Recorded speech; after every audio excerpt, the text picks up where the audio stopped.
when it comes to networking, it feels like a chore. I say the word and it feels dirty. Like in my body, I feel the word networking and I don't like it. But at the end of the day, when I change it to relationship building, I get the warm fuzzies. So it's a little bit of a mindset shift. It's really looking at it as a form of connecting, and connecting is a form of self-care, which is something we all need to be doing.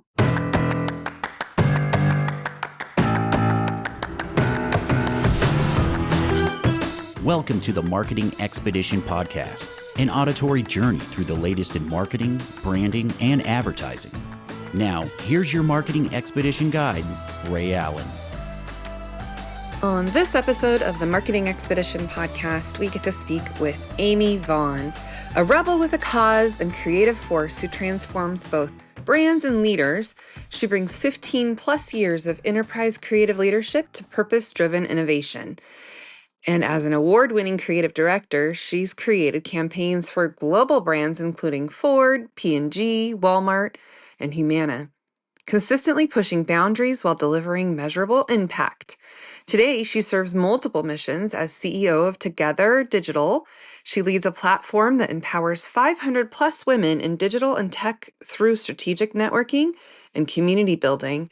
As an executive coach, she guides creative leaders and entrepreneurs to lead with authenticity, helping them navigate the intersection of innovation, purpose, and operational excellence.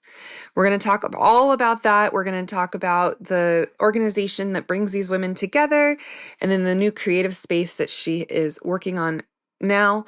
But first, it's time for your Marketing Essentials moment, the basics that you need to help you continue to build your brand and your bottom line. Okay, for today's topic, I want to speak to you about UGC, user-generated content, turning your customers into your best marketers. So it is one of the most powerful tools that we can use to leverage what your own audience is already saying about you. This can include photos and reviews and testimonials and stories that your real customers will share about you or your brand. And why is it so valuable? Because people trust people more than they trust even ads or anything else, right? It's helping fuel word of mouth marketing through the mouths of those that you serve. So let's see how we can make this easy on you to get that user-generated content that we so love and adore as marketers. So how can we turn your customers into your best advocates and your own marketers? Number one, ask. Make it easy. Don't be shy. Invite your customers to share their experiences. You can prompt them with some simple requests. After a project wraps up, you can ask for a quick testimonial if you're recording at that time, or you can send them a quick follow-up email with a direct link to leave a review or upload a photo or talk about you, right, on social media. Or I always say raise 5 R's, ratings, rankings, reviews, referrals, and then rewarding them for doing so. And then number 2, create shareable moments. Design experiences that people want to show off. We're doing our annual Shocktoberfest. It's our workversary celebration. We're doing 22 years this year as this is recording in 2025. And so if you're listening to this beyond that, then just know that we do this every year. We make shareable moments happen for our customers, our clients, our crew, our appreciations and celebrations. We also partner with the Mentoring Network to raise funds to help them in their organization mentor kids in need, right? At-risk kids. So we've partnered with the Mentoring Network for years and years and years. So it's a wonderful organization to be a part of. People can come to Shocktoberfest, attend for free, or make a suggested contribution of $15 or more to the Mentoring Network. But we are making memorable moments and people will come dressed up in their Halloween costumes. This year, our theme is Hollywood horror. So coming dressed up in your favorite Hollywood horror costume and then sharing that. So we take pictures and then people post them. We'll post them to our socials and then people can tag them. And we're going to do a costume contest. People will vote on the photo.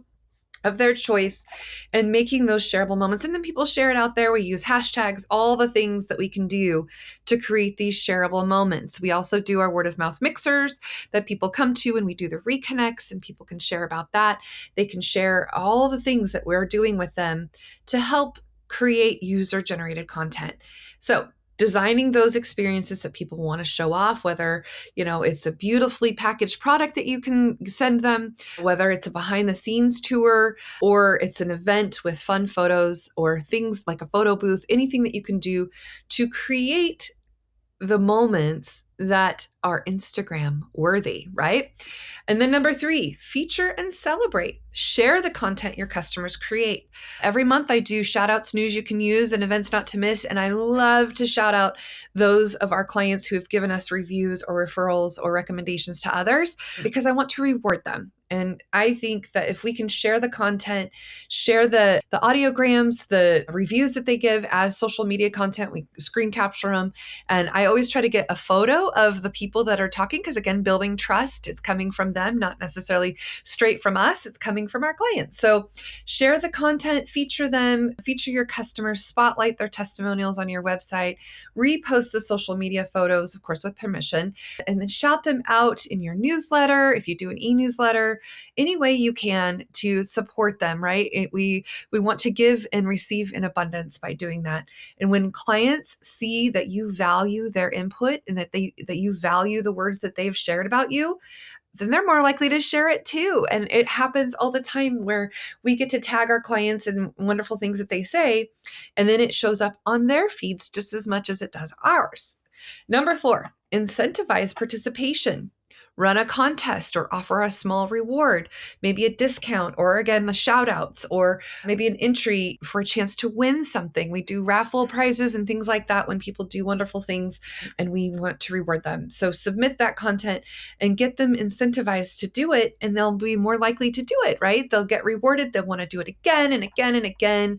And like, for example, when we share behind the scenes photos, or we are asking, clients to shoot behind the scenes photos during a shoot that we're doing, or if we can get them to record a quick testimonial at either one of our events or a shoot or a photo, whatever it is we're doing, these authentic moments not only showcase our work, but it also builds trust with potential future clients who can see the real results from real people. And it's helping us accelerate that word of mouth advertising that we all want so much, and it's so good. So think about how you can do this in your business. Pick a touch point in your customer journey, maybe after a project is delivered or a product is delivered. If you serve products or are product based versus service based, have an event, do a celebration event, do a grand reopening or an annual party or an annual customer appreciation event, and have some calls to action to help generate that user generated content, UGC, and then make it specific, easy, and don't forget to thank them and feature those who do participate in helping you market your own brand or business. Okay, with that, let's get into our next interview. And until next time, we'll see this again. And I'm just curious if you've had any experiences with user-generated content. Drop us a note. You can email us at hello@themarketingexpedition.com, or follow us on all the socials. Let us know that you heard this episode and tell us what you think.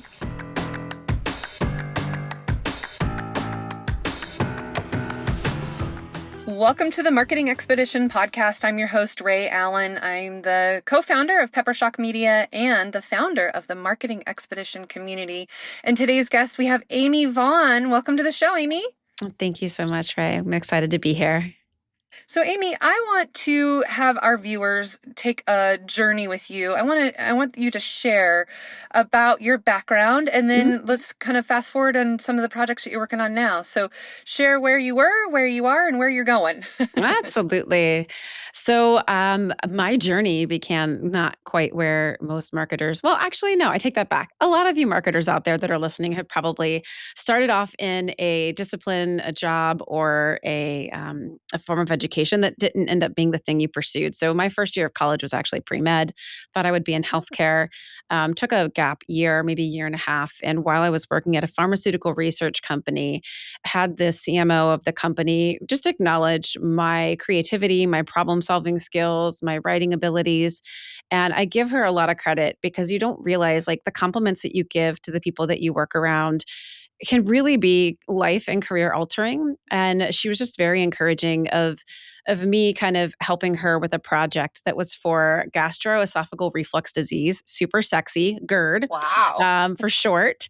And they were looking for the ability to do pediatric studies on this in particular. And so she needed something designed like a logo for a candy jar and some brochures. And she was really swamped. And I was working the front desk at this place. And she says, would you consider just helping me with this?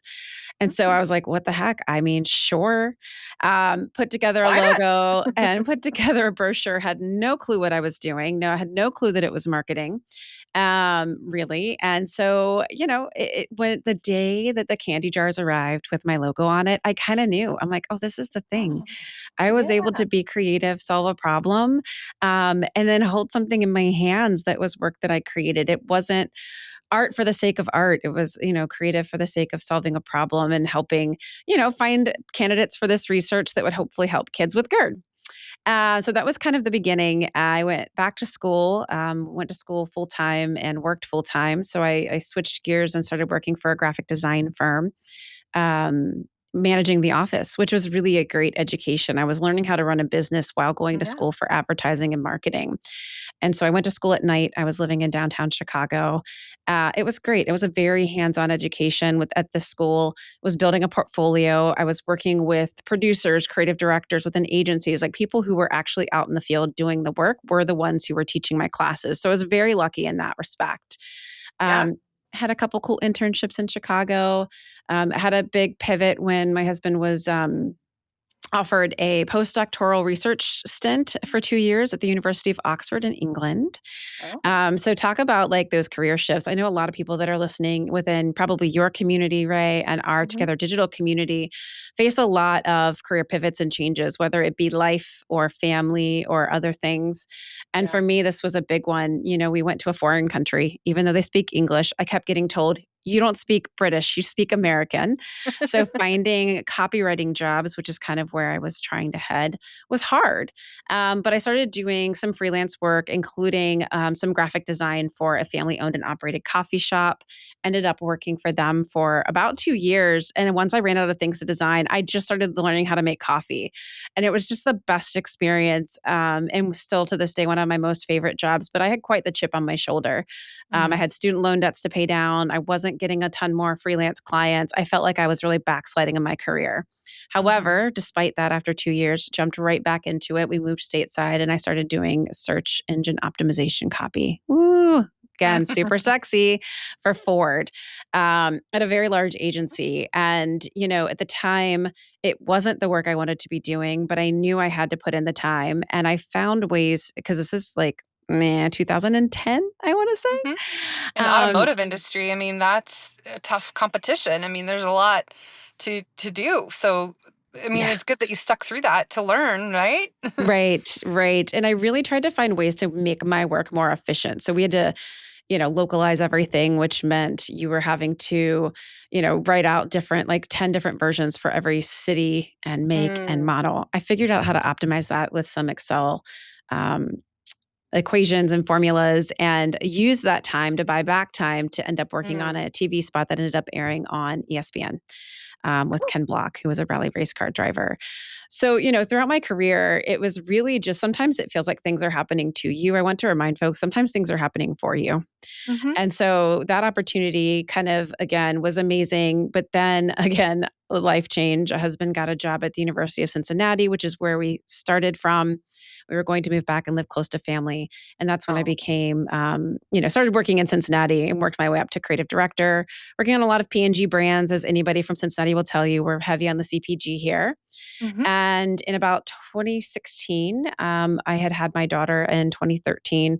I was about to welcome my second kiddo, my son, into the world, and really started to notice the shift in the lack of women that were creative directors in my space, the lack of women on set with me when I was doing shoots or when I was in the agency working alongside other creative directors, much less even like less moms with young kids. And that's when Together Digital found me through LinkedIn. The founder reached out and said that she was creating this community where it was a space where women could ask and give and grow with each other. It was all about the peer-led mentorship and things like that. And it just is like, I need this. I was at the top. I was at what I felt was supposed to be the pinnacle of my career, my title, my salary. And yet I was not happy, was not fulfilled. I could not be the same person wherever I went. I always had to divide myself into being creative director Amy versus, mom Amy versus wife versus daughter. It was a lot. And this was one place where I could show up and just literally be myself in my entirety and talk about the hard things and have women who understood where I was coming from, because they not only understood the life, but they understood the work that I was doing. And so threw myself into that despite having very little time as a volunteer, enjoyed a 2.5-year stint as the board president for the Cincinnati chapter. And then in 2019, the founder was encouraged by a member to go and run for Congress, which is something she never would have thought to do. But that's the beauty of having a strong circle of folks around you who see your potential, right? They'll encourage you to do the things you never dreamed of. And so she went off to run for Congress. And I was like, that's amazing. But what about this community? What about this group? And she says, you've said you want to go and do operations. But I had been told legit to my face by a boss once that creatives can't run companies. And that, right? It hurt. And so it was really funny and ironic to take that boss my notice back to say, hey, guess what? This creative's going to go run a company. So I began running Together Digital in 2019. It was a national network for women who work in digital marketing, advertising, and technology. It was 3 months before COVID. We were very much an in-person ticket sales sponsored event and, very focused in that sense as an organization. Had to make a lot of pivots, obviously, as we all did through the pandemic. But I became partner after the first year and bought the business after the second year. And then we can continue on with, because I realized that was a long answer. We can return back to the other, I can finish out the story. We're so close to the end, folks, and we'll get to the other question. But it was such an incredible experience, coming in and carrying the torch for Together Digital. I realized that I saved it. Like I realized that we wouldn't have made it through the pandemic if I wouldn't have stepped into the role that I did when I did. Like I am not shy to say that. Guess what? You had to be creative. Right? But I have to also say that community saved me in return. There were so many times they showed up for me in the ways in which I was showing up for them. So, it wasn't thankless work by any means. But I did start to notice, it's been like almost 6 years now of doing this role, and we are very hybrid. We try to make networking accessible for women by doing online events as well as in person. But the online really just allows for us to create deep, meaningful, intentional connections, even while virtual. I think if people can meet online and get married, we can find our professional soulmates with women online. So our community has really been able to do that for a lot of folks. But I was still missing that in-person aspect. And so at the beginning of the year, I really started to just kind of put it out there. I'm like, what would my next thing look like? Like Together Digital is in a good place. It's not running itself, but it's in a place where I don't have to be in it as much as I used to be. We are in kind of like out of the survive and into the thrive era, which is nice to say, knock on wood. But I missed the in-person aspect. So funny enough, my network showed up for me yet again. And a couple of people introduced me to this former agency owner who still owned the building in which his agency that he sold was in, but the agency he had sold left. And so this big, beautiful 38,900 square foot state-of-the-art agency space, podcast studio, which I'm sitting in now, content studio, beautiful space and rooms for meeting and collaborating. And it was just sitting there desolate and empty. And the people that had introduced us were folks who were asking me to possibly franchise a co-working space, which I was not necessarily interested in franchising, but I definitely could see potential in this space. And that's really how the Marketer Collaborative came to light and being. I basically came back to the building owner and said, hey, listen, you and I are both passionate marketers. We see what's happening in this industry. We are going fractional. We are going gig. We have small independent agencies. Large conglomerates are not the sizes that they used to be. They're relying more on freelancing contracts contract, fractionals becoming a thing. What if we gave all of those folks a home? What if we brought them back into the kinds of spaces that they're used to working in and give them the chance to create, connect, and thrive right here? And he was like, oh my gosh, I love this so much. Let's do it. And Yay. within 4 weeks of meeting each other, we had a business agreement set and signed and, started off working to create really like the culture and environment that I always hungered for in all the agencies I ever worked for. But, we're kind of bogged down with client work and inter-office things that it was like never a priority. And I love it because now I can make it a priority and it feels like such a natural extension of things that we're doing with Together Digital. But now I get to see it and I get to be with people in a real physical space and not just in a Zoom box. So I'm Right. super excited. So very long story short, not even short, a short story long, and how I got from, just a hungry kid looking for what her purpose was in life in Chicago to circling right back home to where she belonged and now planting my flag in the physical space too with the marketer. That's awesome.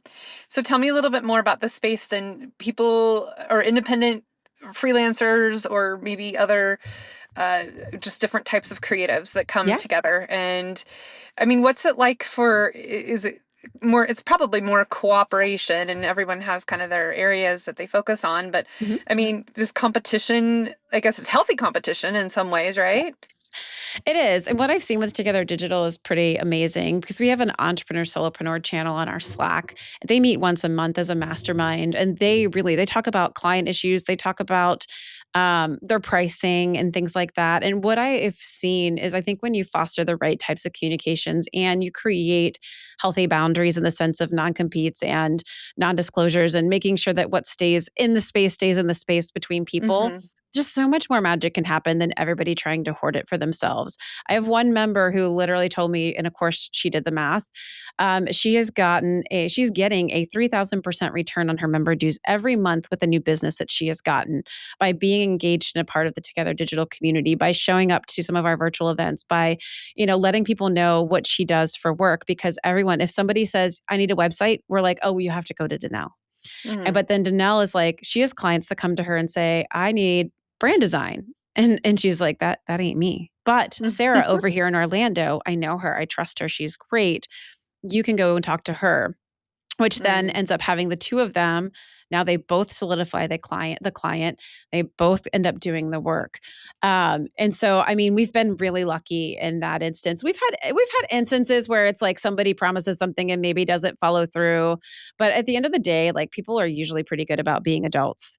And I think, like I said, when you kind of set the stage and the scene for, there's a code of conduct here, there's confidentiality, we respect one another, we don't solicit one another, all of those things. It's been really cool to see what comes of it. And so I'm really excited to see how it works within the co-working space. So we have some dedicated, like larger tenants that are in the space. And then we're going to have a mix of, remote hybrid workers that maybe work for companies that aren't here in Cincinnati. And then we do have those freelancers, contractors, solopreneurs, fractional folks as well. And so, yeah, there's going to be lots of opportunity for collaboration for sure. Oh, that's awesome. I love it. It was like co-opetition.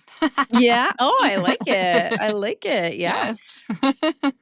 Collaboration over competition, right? It's Always, healthy. always. It Yeah. really is. It really benefits everybody. And, for those who are trepidatious about it, if people burn you, here's the thing, people are going to burn you. Like, I would rather know who Mm. not to trust than just trust everyone. And it's like I will go in trusting everybody, but laying the ground rules and the boundaries first.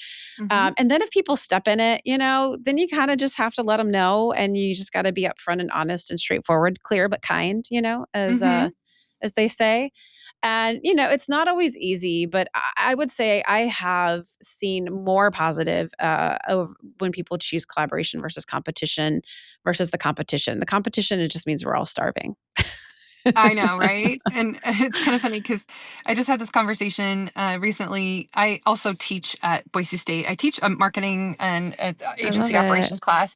And they're like, why are you teaching your potential competition? Like all of these students are going to come out and, compete with you. I'm like, really? It's just making sure that the next generation is Yes. educated. And I love it when they land jobs and they work for other agencies in town. It makes me happy because it means that they got the education and they have the knowledge that then Yeah. empowers them to be able to move on and, be able to apply what they learned. And I'm happy for them. And yeah, sure, maybe they could be my competitor, but I've also seen it kind of come full circle where some of my students call me because they don't know how to do one certain thing that we do. And so it becomes, again, a collaboration, and it's healthy. And then it automatically kind of builds in some expertise and respect because they have known me as their professor rather than, their competitor, which makes me happy. I mean, and the law of reciprocity is real, right? Like the things that you do for others, it might take a while, but they will come back to you. And I think establishing, we talk about this a lot with branding, right? We talk about clarity and integrity and character and how each of those need to be represented consistently. That goes for you too, as an individual and as a brand and, somebody out there in the professional world. It is so important for people to know and trust you, know what you do and trust that you can do it. That just brings you so much opportunity. I honestly would not be sitting and doing the kind of work that I am doing and loving so much right now if it wasn't for other people. Like I can't take all the credit. I'm not saying that I didn't work hard and I don't have talent. I know I have those things. But honestly, like all of that only gets you, unfortunately, so far. Which is another reason why your network is so important, because especially for women, it's when people speak our names in the rooms that we're not in, that's where opportunity happens. It isn't by leading projects. It isn't by sitting with leadership. I've been doing a lot of reading and research on my book about this, but women don't climb the ladder by either of those means. It is absolutely by third-party referral. We need people to speak up for us and to say, she's the person to do this job. And that's how it works. It sucks to say it, but that's just how it works. And we can do that for each other. That's the other beautiful thing.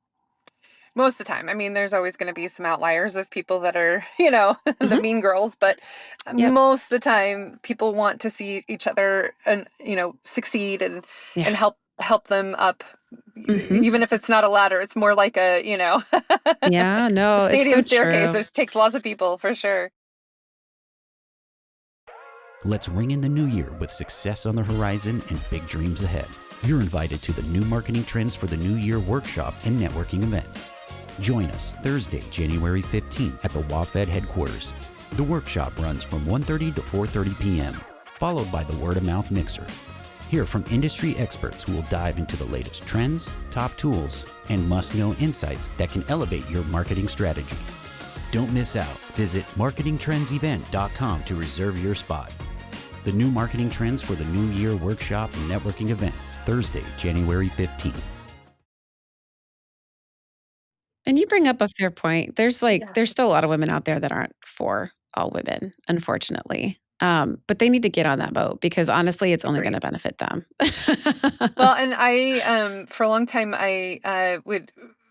there's like women on boards. There's just more men on like corporate boards, nonprofit boards, those types of things. Yeah. And one of the things that can happen is like if people see it as a competition, right? And they're competing with their cohorts of other women. Yeah. Sometimes it can be icky, but really it's nice when there are the supportive types of people who want to see other women succeed and other people, humans, doesn't matter. But I think there is definitely a space to continue to let's get more women on boards. Let's get more women as creative directors. Let's get the people that, deserve the position regardless of their gender in those roles because of who they are and their talents and their capabilities and all of those types of things.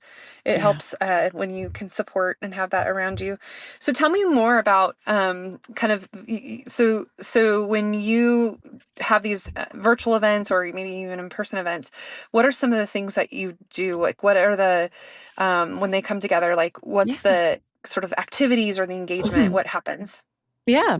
So typically we've got a handful of things that happen on a reoccurring basis. And what's beautiful about virtual, right, is if something comes up i.e. life, life be life in or work be work in, it's all recorded.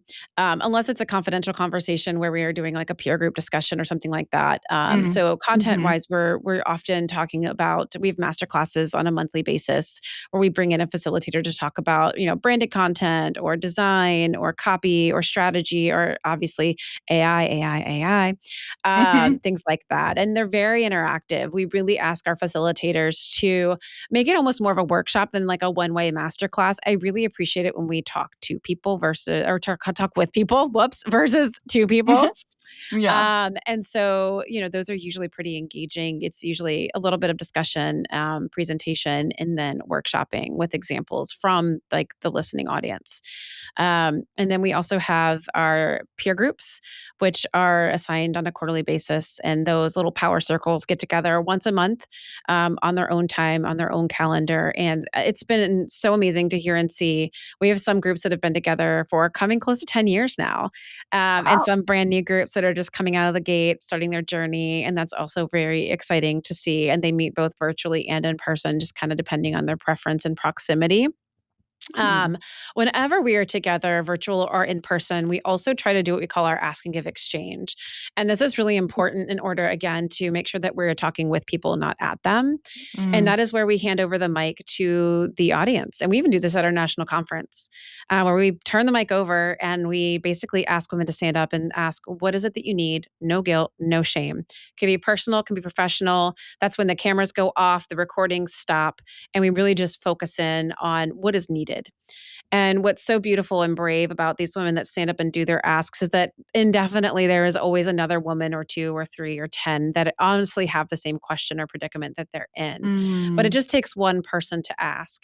But that's scary, right? It's scary to get up in a group of 5, 10, or even 100 people and say, hey, I need to get vulnerable.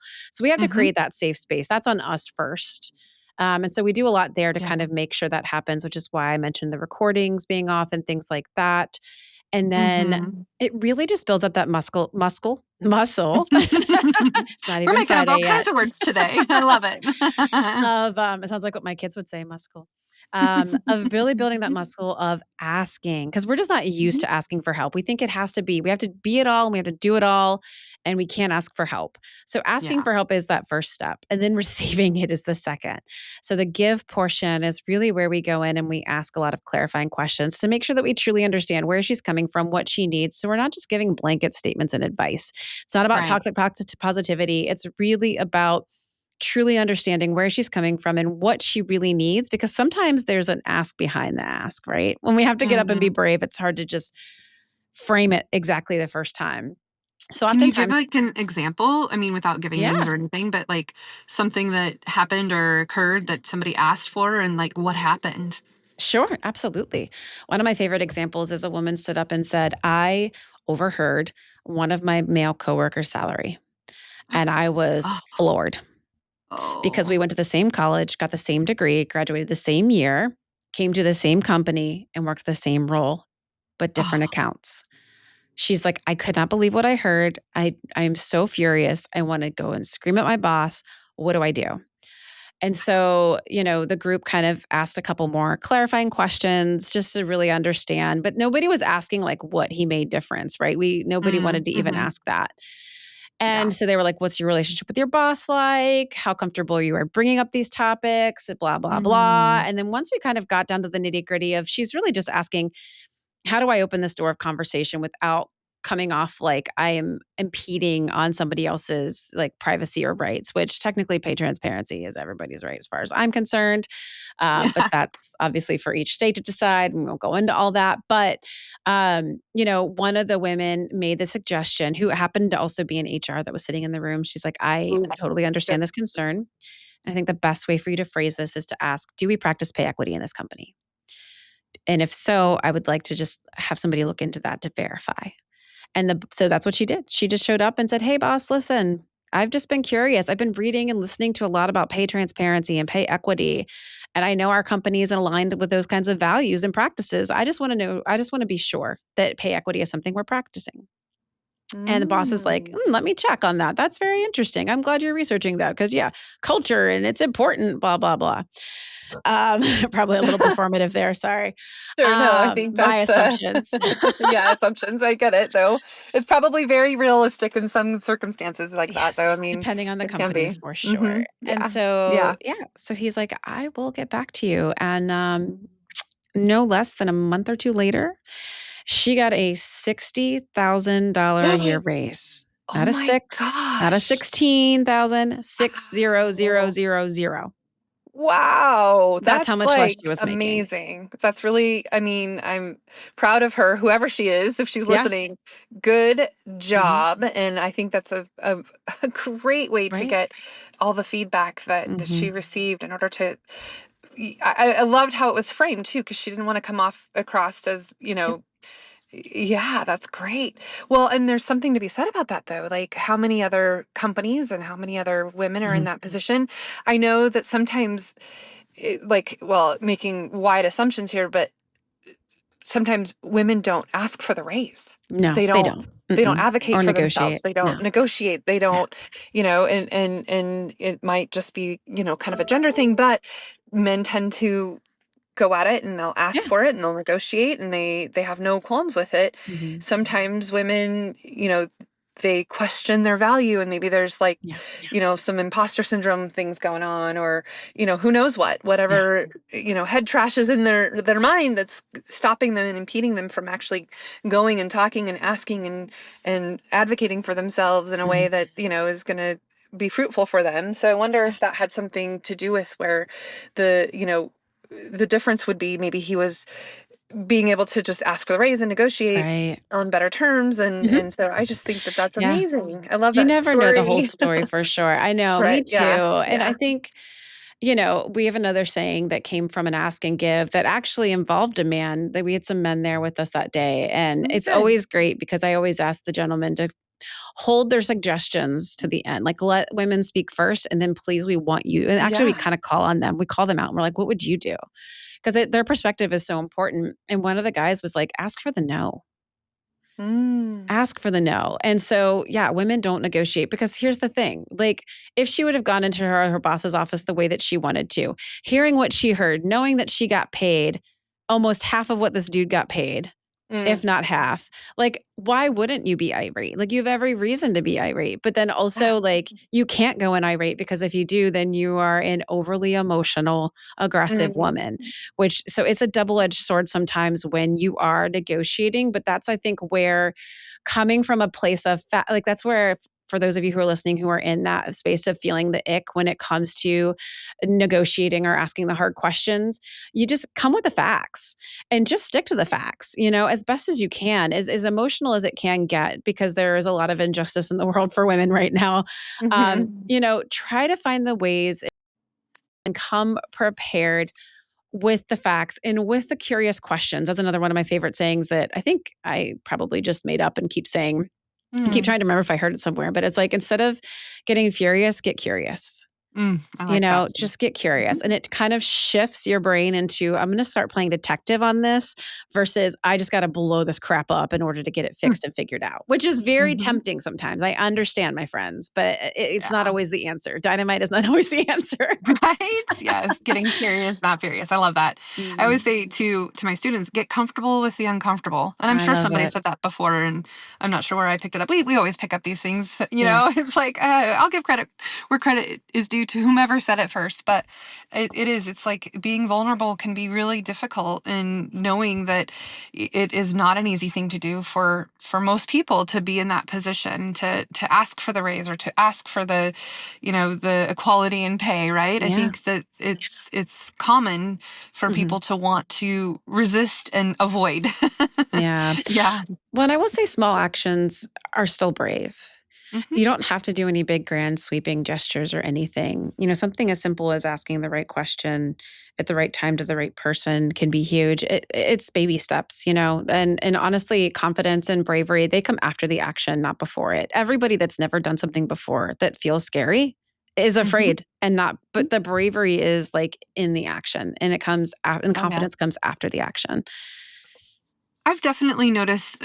I've had a lot of employees over the last 22 years in our agency, and we do, for a long time, we were doing those like performance reviews where people would, rate themselves like 1 to 5, 5 being the best, and then, 1, needs improvement kind of thing. Sure. And I can definitely relate to a lot of our females would never put 5s as the best. Never. And then, of course, the males on the other side, like they're great at everything, All 5s. All 5s. Was there a 6 option here? I know, right? Exactly. And I've brought this up to my business partner, who is also my husband too. But we've had this conversation before. Like, it is obvious that sometimes people just don't step into what they're really great at, and they don't acknowledge themselves as being really great at something. And like, we do it where it was like they would rate themselves and then we would rate themselves and we would give them 5s at things. And they're like, well, I could probably, and they're always looking for the negative thing that they could improve rather than just accepting the kudos, right? The you're really great at this. Like you can, and it's common, but it's interesting. And I think it has a lot to do with how people are raised and what their influence, a lot of social conditioning there. Like who they're around, all that kind of good stuff. But it's fascinating. Now we do coaching sessions, and we don't use those same, I love it. tried and true, like performance break things. the system. It's like, let's not do that anymore. I mean, that's wonderful. I feel like I'm in grade school, like being judged, talks too much, and like you're like, or great communicator, effective communicator. Exactly. I love that. And I think that's such great advice, again, for those who are listening to that are leading teams, especially like, systems and social conditioning have a lot to do with why we are where we are in the workplace as a society. And that's really one of the easiest, not easiest, but one of the best ways you could start to address it is if you start to see a lot of bias, even if it's like your own internal bias or self-bias when it comes to those evaluations. Like, I think the coaching is beautiful because, the best managers are honestly coaches. Like, you're not micromanaging, you're not oversight, you're not there to tell them you're bad at this, that you're really there to coach them. And so I think coaching as a method of, building their career development, personal development, that is such a better investment than some radio buttons 1 to 5 that are very subjective and, again, can be very biased. So that's wonderful. Good for you guys for just changing it up. Yeah, no, and we have like a series of questions that I just use it to lean on, but we just have conversations, right? It's more of a, acknowledging the things that they do well. And like you said, somebody in your career could really change the trajectory of the positive things that they notice about you. And I don't want people to dread their performance review. No. I'm like, no, we're just going to drop that. We're going to call them coaching sessions, and it's their time one-on-one with us. And it's so much better. Well, and like you said, it's a conversation too. That was another thing I heard from a boss that stuck with me a long time ago is that, when we sit down to do because we were doing performance reviews at this place, she's like, anytime we do a performance review, nothing should be news that we talk about. Like if there's something here that surprises you, I'm not doing my job. Right. Yeah. I was like, I love it. That's good. Right. That's good stuff for sure. So tell me more about where you see, we kind of talked a little bit about, we touched base on, where your space is growing and the organization's growing. Where do you see yourself in like 2, 5, 10 years from now? Oh my gosh. I don't know if I could see myself 5 days from now right now. I know, right? But if I had my druthers, my book would be done and published. I'd be out talking about, helping close the networking gap. And I think for me, it's going to continue the theme. It's like, I don't know exactly what it's going to look like, but I can tell you the vein in which it's going to live. And it is all about creating inclusive spaces and community, because I think that has been my jam since I was 8 years old. When I was about that age, I started a couple of neighborhood clubs to help clean up the neighborhood, look after and check in on our elderly neighbors. Like, it has always been a big part of who I am to help people feel like they are included, seen, and heard, but then also they find the opportunity to connect and collaborate and grow together. Like, whether that's at an agency or in a co-working space or within a community like Together Digital, I just really think like that's my space where I am happiest, because when I look back and I think about like 8-year-old Amy, like that's what made her happy. And it took me like a whole gap of 15 years to realize like, oh, like at 8 years old, I knew kind of the vein of the kind of work that I wanted to be doing. But I mean, honestly, let's be honest, like the jobs that we have now are going to be different in 5 to 10 years. So like, why define it by a job title or specific destination? It's not a title or destination that I will ever chase again. It is honestly going to be kind of fulfilling that legacy and that mission of mine, which is, like I said, bringing together people, community, and just making really awesome things happen when we come together. Oh, I love that so much. Well, Amy, before we wrap up, is there any kind of final thoughts that you'd like to share?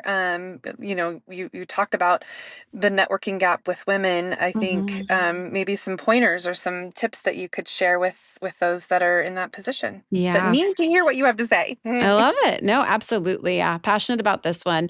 I'm an introverted extrovert, AKA ambivert. Which means I get energy from people, but they also deplete me.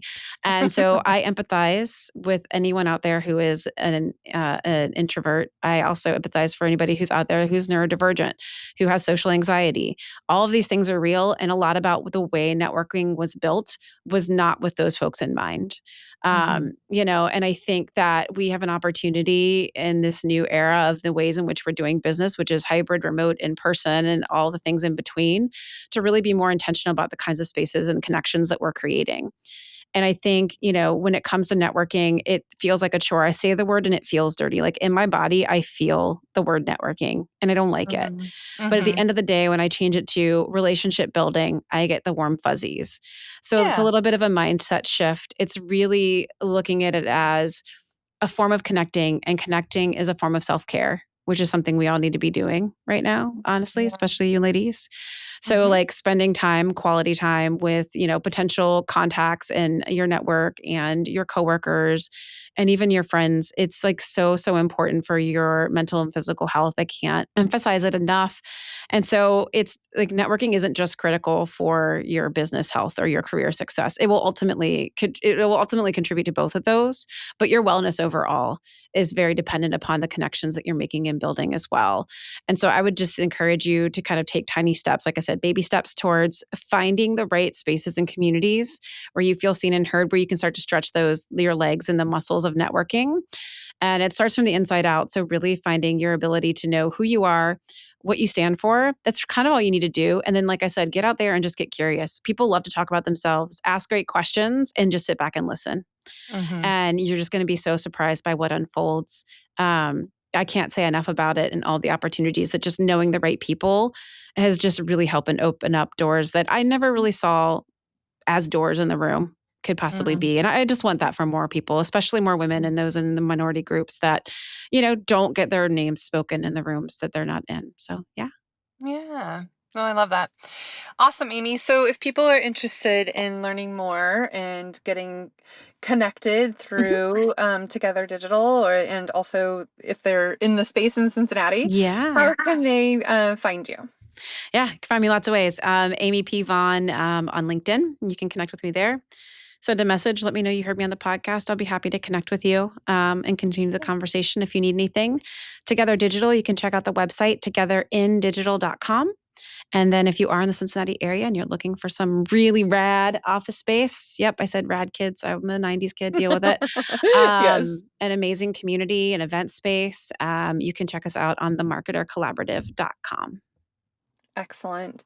Well, thank you so much, Amy, for joining us and sharing your story and giving us some nuggets to think about. And I think even some action steps to take away from this. Good. So thank you. Yeah, I love a good action step. Thank you, Ray, so much. I appreciate you having me on. Excellent. And for those of you listening, the best thing that you can do for Amy and I both is to share this podcast with others that need to hear what she had to say today. And of course, go give us a review on any of your platforms that you can give reviews on, because those are like gold to podcasters. And thank you so much. And until next time, everybody, enjoy your marketing journey. Thanks for listening to the Marketing Expedition podcast. Want to continue the journey? Don't miss out on new episodes. Subscribe on iTunes, Spotify, Amazon Music, or wherever you get your podcasts.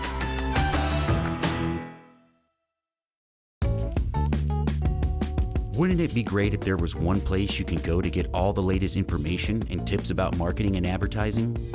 The Marketing Expedition community is that place. People like you gather in our online community to build relationships with others and find the latest marketing trends, tactics, tools, and technology. We help you build your brand and your bottom line. Start your adventure today. Visit themarketingexpedition.com to find out more.